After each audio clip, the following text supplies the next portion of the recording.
দুনিয়ার মুসলমান বান্দা লক্ষ্য করে শুনেন,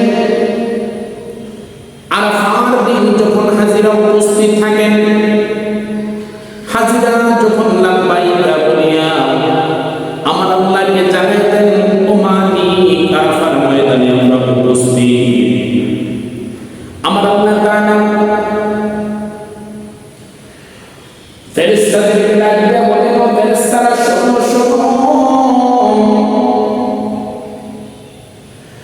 আমার বান্দারা আমাকে পাওয়ার জন্য পাগলের মতো হয়ে গেছে।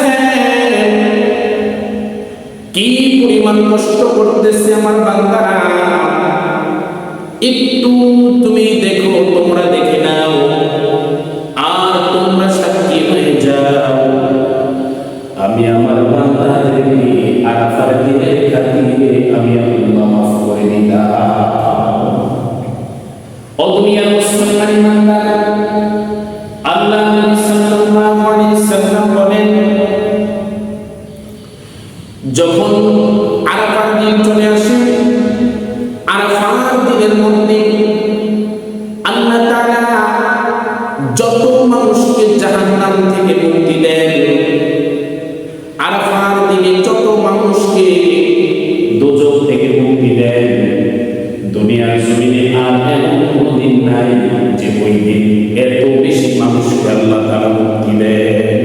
আরাফার দিনে আল্লাহ তাআলা সব মানুষ, অসংখ্য অগণিত মানুষকে আল্লাহ তাআলা জাহান্নাম থেকে দোজখ থেকে মুক্তি দান করেন।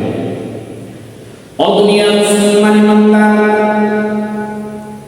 এজন্য লক্ষ্য করে শোনো,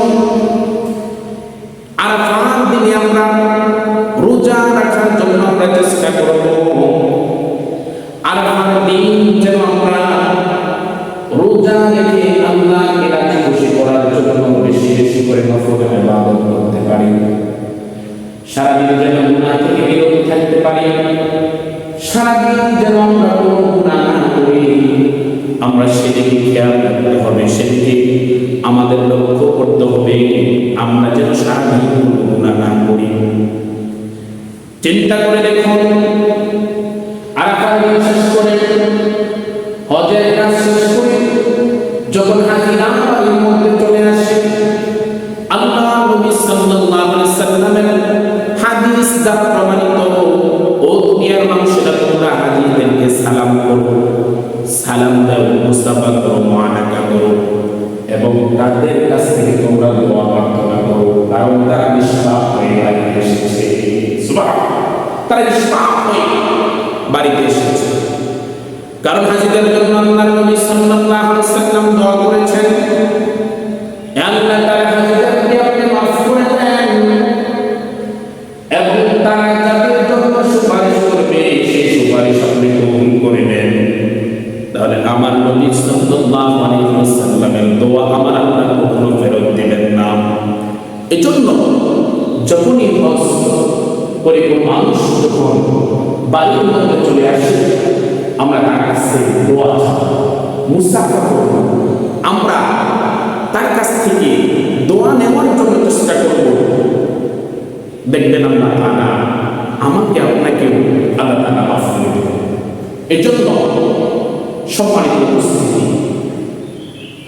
ও দুনিয়ার মুসলমান, মানুষ নিষ্পাপ হওয়ার জন্য তো সকলেই চেষ্টা করেন। আমার আপনার চেষ্টা হলো কিভাবে আমি দুনিয়ার জমিন থেকে নিষ্পাপ হয়ে যাব, কিভাবে আমাদের গুনাহগুলো মাফ হয়ে যাবে। আমি হিংসা করে হাজির সাহেবের সাথে দেখা করলাম না, ওনার কোনো লস হবে না, ঠিক না মুসলমান? ওনার কোনো লস হবে না, আমার লাভের জন্য আমি তার কাছে দোয়া চাবো, কারণ উনি ওই সময় বেগুনাহ মাসুম হয়ে যায়, নিষ্পাপ হয়ে যায়। আমরা তার কাছে দোয়া চাবো, আল্লাহ যেন আমাদেরকে মাফ করে দেয়।